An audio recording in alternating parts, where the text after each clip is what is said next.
Një menaxher banke dëboi nga banka një grua të pastre, por kur kuptoi identitetin e saj, ajo trondit.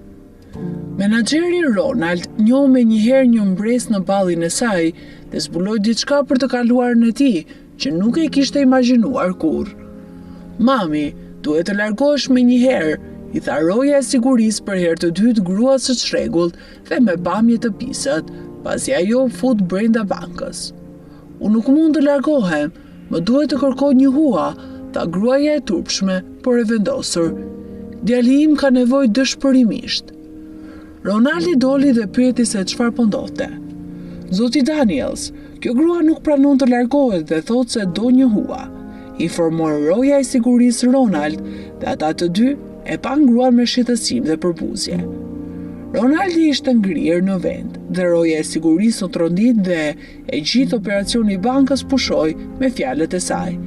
Të gjithë po shikonin menaxherin për të parë se çfarë do të bënte. "Më falni zonjë, kreditë këtu janë të vështira për të marrë.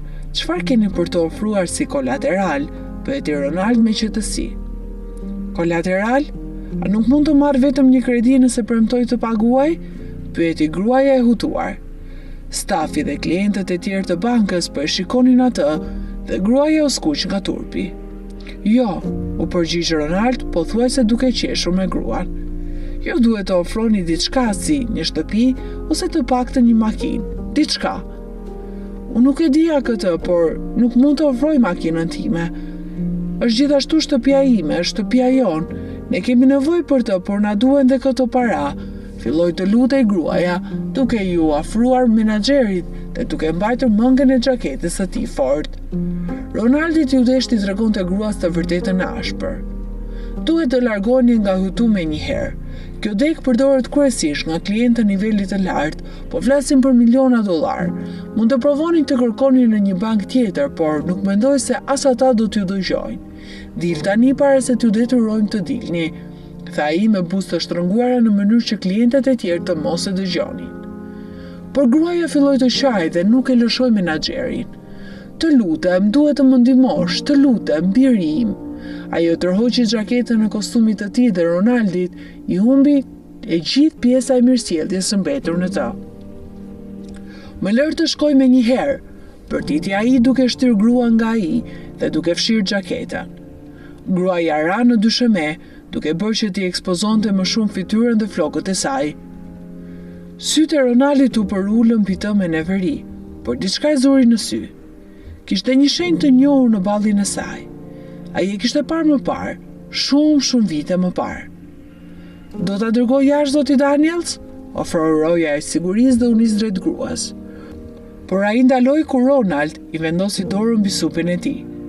Menaxheri ishte gati të përkulej dhe të pyeste të pastrejen në pistë nëse ishin takuar më parë, por ajo ngrit papritur. "Kam ardhur këtu për një hua dhe do ta marr disi. Nuk është për mua, është për djalin tuaj Ronald, sido që të quheni zoti Daniels", e përshtyr ajo me përbuzje në fytyrë. E gjithë bota e Ronaldit u ndal në fjalët e saj, të cilat konfirmuan se ai e njinte. Ajo ishte Marin, I shefejuara e tij, të cilën ai e la padrejtisht dhe nuk e kishte parë prej shumë vitesh. "Djali im?" pyeti ai qetësisht pa frymë. "Po Ronald, ti më le dhe unë isha shtatzën dhe ti more gjithçka", bërtiti Marin duke tërhequr vëmendjen e gjithë bankës. "Mbeta pa asgjë. Askush nuk më dha asnjë ndihmë.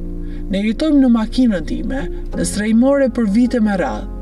Djali ynë Joshua është I sëmur dhe nuk mund të paguaj për të." Ronaldi ngriu I gjithë. Roja e sigurisë u trondit dhe gjithë banka pushoi në fjalët e saj. Të gjithë po shikonin menaxherin për të parë se çfarë do të bënte. Ronald mallkoi veten sepse e dinte se kjo skenë do të arrinte tek prorët e tij, dhe ai mund të pushojë nga puna. Por më së shumti, ai po mendonte se si e kishte lënë Marin, se si nuk ishte gati për martesë dhe se u zhdu nga jeta e saj papritmas. Ishte një pikë e vështirë në jetën e tij, por ai nuk e kishte idenë se ajo ishte shtatzën dhe se ajo nuk do të ishte në qendje të bietonte e vetme. Më në fund ai arriti ta marrë veten dhe I kërkoi rojës të shoqëronte Marinën në zyrën e tij, ndërsa ai qëndronte prapa dhe u kërkoi falje klientëve, të cilët e dëgjuan. A i foli me stafin e tij për disa minuta para se të hynte në zyrën e tij dhe të përballej me to. Marin i tregoi më shumë për djalin e tyre, sëmundjen e tij, dhe sa para ju nevojiteshin e të tjera. Por ajo gjithashtu hyri në detaje për jetën e saj, sa e vështirë kishte qenë shtatzania e saj, sa e lodhur ishte dhe se si luftoi me depresionin gjatë përpjekjeve për të ushqyer fëmijën e tyre. Madje, mendoja se do të më duhet ta vendosja për birësim, por nuk isha guxim ta bëja as këtë. Unë isha një nëm frikacake që nuk mund t'i jepja më të mirën apo edhe thjesht gjërat elementare, por më në fund u këputa dhe mora guximin për të gjetur. Dhe ja ku je, një menaxher banke që ndjen të drejtën t'i dëboj njerëzit vetëm sepse nuk kanë para, rroba të bukura ose jetë luksoze. Marin më në fund pushoi së foluri dhe lodhë doli nga sytë e saj. Të qarët e saj mbushën zyrën për një kohë të gjatë dhe Ronald mbeti i heshtur. Kur ajo më në fund u qetësua, ajo struku shpatullat, shtypi buzën e saj para se të thoshte: "Pra, a do të më ndihmosh të marr një kredi?" Ronaldi shqetësuar, me flokë të llovitura nga stresi, nga kalimi gishtave në përto, dhe me sytë që po endeshin në përzyrë, ishte i shqetësuar sikur e hante faj së shkuarës. "Jo, nuk mund ta bëj këtë," u përgjigj ai më në fund duke parë poshtë. "Duhet të presësh." "Më lër të mbaroj," e ndërpreu Ronaldi duke ngritur një gisht. "Të marrësh kredi këtu është e vështirë dhe për stafin, por unë kam një rrogë të mirë. Unë do të paguaj për gjithçka. Vitet e mbështetjes së fëmijëve që më munguan dhe gjithçka tjetër që tani e tutje." Marin e pyeti me zërin që po i dridhej: "Do ta bësh si deri tani, që u zhduke pas një gjurmë?" "Po, atëherë isha një burr budalla, Marin. Nuk mund ta ndryshoj këtë. Unë nuk mund ta ndryshoj mënyrën se si kemi jetuar atëherë, por mund të bëj diçka tani. Unë mund të ndihmoj me djalin ton," tha Ronald. "Joshua, si është ai?" "Ai duhet të jetë 5 ose 4 vjeç," pyeti Marinën. "Ai është tashmë 5 vjeç dhe kaq i maniqëm.